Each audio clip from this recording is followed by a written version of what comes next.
I don't know. This story is going to be an interesting one. This is the one I've been wanting to tell you, but that I've been excited to tell you. This is the one that had me crying, was it like a week, 2 weeks back? This is the one that I've been holding, this story about what's happened and what's happened in the neighborhood and what's happening around, hopefully it's going to expand into my community and into my city, and other people will also, and they have also in the past, other communities in our country have had to deal with this, our cuddle culture and this touch culture, and it's scary. It's scary to be out in the world saying that you give platonic touch, and you wonder, okay, why is that so scary? But it is. People have a lot of shame around touch, and there's a lot of shame around sex. If it really goes down to anything, that's really what it comes down to. Shame around our bodies, shame about being vulnerable, about intimacy. So here's a story. I'm trying to make it kind of quick so I can keep you on here forever. So Valentine's Day, I made a video and told you all that would come a day when I would need you to stand up and to say yes to this that I'm doing, and yes to the power of it, because it is powerful and the science backs me up. So I was being pushed. I said I felt like there was something that was having me move forward. Well, I was visited by the city, can't see your name backwards, the City of San Antonio Development Services Department. They knocked on the door, and Carlos and I were here together, just the two of us, and they said, we are here to investigate escort services being worked out in this home. And I got really excited. So I'm like, oh, no escort services here. Let me tell you about what I do. And I went and I stickered her. I put a sticker on her, then my Cuddlist sticker, and I gave her my cards. I'm like, no, I'm a Cuddlist, and I provide touch services. And it's platonic touch, and it's just holding and people, and it's everyone's normal, and this is not weird. And it's, I'm trying to explain how amazing this work is. And then she says, well, okay, well, you know you can't run a business out of your home, right? And I was like, what? You need to call this number, gave me a number, and you need to look into rezoning. You are an R5, and R5s can't have businesses in their homes. And I thought, okay, that seems unusual. And, of course, my mind starts going like, well, aren't there like massage people and people that like run their business out of their home and they have like a home office? Isn't that like a thing? Like, okay, well, I'll call the number and I'll figure out what I need to do. But she made it really clear that I couldn't do this work here. So I'm shaken. I am shaken because I'm thinking, oh no, I wasn't ready to go and open a storefront. Like, we're not there yet. Our culture isn't there yet. And I wasn't ready to, there's all these options. I wasn't ready to do this and make this so public yet. And I didn't want to shut down. I didn't. So I called my attorney. And I said, and actually one of my clients is an attorney. Isn't that fun? Isn't that great? It's helpful. Yay to clients. I said, hey, you said if I ever need anything to contact you, and I have a situation, could you help me out? So he goes, call me tomorrow. But that day, you can imagine, I was just shaken. And not because I was shaken because I know we're not ready yet. I mean, again, a storefront would be fantastic, and expanding this work is something I have planned, but not today, and not right now. The next day, I called my attorney. I was already ready. This is the thing. I was going to rezone the home. So that was the other option, is I called my city council person and talked to the rezoning person in my council area here, my district. And they said, you have these options for rezoning, and then you can look at a conditional use on the house. And then it's a whole process where the neighborhood gets involved, and they have to agree that this is something that they're okay with in the neighborhood, which we all know it was not going to be okay, probably. So I had two options: go public, go to a commercial site, or rezone the house. And again, all those really scary and out there, and putting me in a place I felt like I wasn't ready yet. The next day, I called the attorney in the morning, and he shows me Section 35-378. Yay! This was like I could breathe, because he says, you don't have to do anything.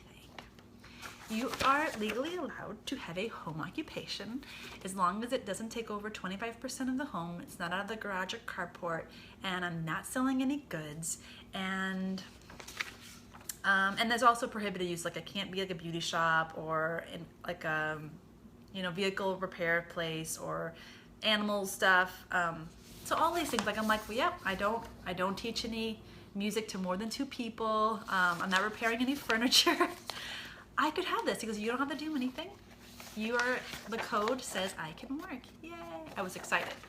And I let it go. I said, oh, and then when this person came, the code enforcer, she said, well, if you get another complaint, I'll be back. And I'm going to close the case this time, she said, because I don't see any clients here and I see no money being exchanged. So anyway, the case was closed for that call, but we knew what was going to happen. There was going to be another complaint. Why? Because there are cars that come and go, not a lot, like maybe 2, 3, maybe 4 a day. People will show up, and sometimes people might bring, you know, a bag. So they bring a bag of change of clothing, or they'll bring, at one time a client bought a pillow, because pillows and blankets are allowed. That was seen as suspicious. Why would someone bring a pillow? So, okay, so I calmed, and I realized, okay, that there will come a day when they might come again. So they did. They came last week.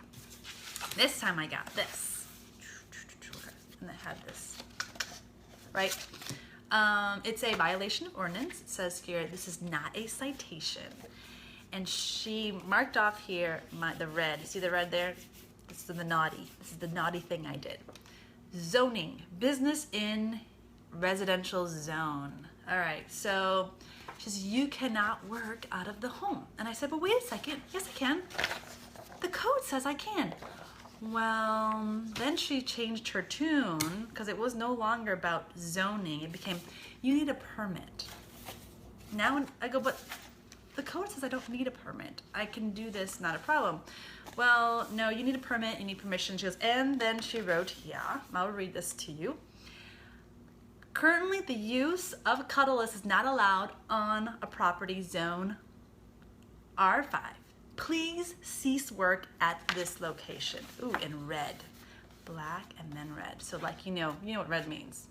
Naughty, naughty, you're breaking the law somehow, or breaking the rules, or you need to stop working now, effective immediately. So then, of course, you know how I am. For those of you who know me, you know I like to poke the bear a bit. And I said, all right, so explain this to me. So now I need a permit. And then, so these permits, they just hand them out. Well, you need to go downtown and request a permit to do your special job, right? I said, okay. What if I continue working, but I don't get paid any money? She's like, and oh, I should also say that she arrived with her partner now. So there was 2 people there, and of course the cars, and all the neighbors are all looking and watching this. So this has become a kind of a drama, and the neighborhood gossip loves this stuff. So I need a permit. I said, what if I don't work? What if I work, but I don't get paid? I go, doesn't it fall on you to be able to prove that I'm making money? And they're like, really? You're not gonna work for any money? I said, yeah. What if I don't make any money and I just do it for free? Of course, they thought that was suspicious, and I said, because you need to prove, the burden is on you to prove that I'm actually making money, right? And they were like, well, actually, the burden is on you to prove that you're not making money. And I said, that doesn't seem right. I go, okay. I go, so how would you? I said, how would you prove that money is coming to me from my clients? And he said, the gentleman said, oh, we have ways. Those are our trade secrets. Now, to take a little parentheses here, so those of you who are curious about how this all works, I am dealing in a civil situation. This is not a criminal one, right? Criminal would have been maybe the escort service, but this is civil. They cannot bring in SAPD, which is our police department. They cannot use their criminal forces to handle civil situation, but here they are pretty much, I don't want to say threatening, but letting me know that they have somehow some power to do this, and maybe do like a sting. I'm trying to think, a sting? Do they get into my bank account? Like, how in the world would they figure this out, right? Because they don't do sting operations for businesses like this. This is ridiculous, but they are intimidating me. They're trying to get me to stop working. I said, well, I'm trying to remember at that point, they knew I was going to continue working, and I said, well, do what you need to do, and I'm not going to get paid, right? I just won't make money. I'll continue working. And what they would do, so what I didn't know what's happening in the background is the neighbors call, say, suspicious activity or business or whatever. they would then come to me, investigate, close it or do whatever, and then they would call the neighbors to let them know like the update, right? And I can go, I haven't done this yet, I can go downtown and print out the record and see exactly who called, and I can see everything, what they were all doing in the conversation that happened between them. But here I am going, okay, well, they said go downtown and get permission. You need to get a permit, you need, or at least a letter that says that you can work and do your job. I said, okay. Now, they leave, I'm a little shaken. I have a client arriving in 2 hours and it's a 4-hour session. And how do I explain to my client, like, so this thing is happening, I'm not sure if they're gonna show up right away. Like, they could just show up. I don't know what to expect, I don't know what to do, and I want to be completely transparent with you and allow you to make the option, do we want to meet here or somewhere else? And he was a little shaken as well. He wasn't sure, because you know, these are people that want the confidentiality. He decided to move forward with our session, knowing that they have told me I must cease working immediately, right? So I'm trying to, I get out my sage. That was the day when I asked you all to sage for me. Please sage. I got out my sage and I saged myself and I saged the house and I went outside and I saged the property line. I saged everything. I just needed to get to like base, you know, my base place and find my peace again, find my inner peace, knowing, I mean, when someone confronts you, when people show up, it's hard. It does shake you. I got down back to what I'm doing and why this is powerful and my heart, and I needed to resurrect those feelings in my heart when I think about all the people I've met and all the things they've said and the power of this work. So Carlos agreed he was gonna help me. He's like, and of course he's angry, and so I'm trying to like, calm down, it's okay, we're gonna be okay, this is all gonna work out. So I asked him, I said, will you do me this huge favor? My client still wants to come. I can't go downtown to do this. Will you go in my place and will you talk to the people downtown and see what you come up with? Now I see this defensive energy in him. I see him aggravated. I see this, you know, I go, I need you to come and be my person, be me. I need you to come from your heart. We're not defending ourselves. We're just gonna explain what we do. Please be transparent, be open, be honest, just be you. Like be me actually. Use your words to communicate how awesome this word is and what it's doing. He goes down there, now this part of the story he tells me later. He meets with one person, explains it. They're like, well, I think you need to talk to this person. So they move him over here, they move him over there, you know how they are. Our bureaucracy likes to shift people around. Finally finds a senior planner, right, in the development service department. And he says, this is what I do. And the guy's like, oh yeah, I've heard of that. They do that over in that other state, you know, or those other people that do it over there. And he goes, yeah, that shouldn't be a problem. No big deal. You can do that work at your house. And he's like, really? He's like, yeah, that's not, I think that's fine. So then Carlos says, can you put that in writing? The guy's like, sure, not a big deal. Put it in writing for you. Email, it says here. Good afternoon, Mr. Taboada. You are correct. Cuddlist occupation can be performed at a residential property under the Home Occupation Section 35-378 of the Unified Developmental Services, then it's kind of cut off, the code, right? Thank you. So, Mr. John Osteen, thank you. This was CC'd to the code officer. No permit required. No rezoning required. I have a home occupation. People's lives are being changed. I don't need to worry. I can do this freely.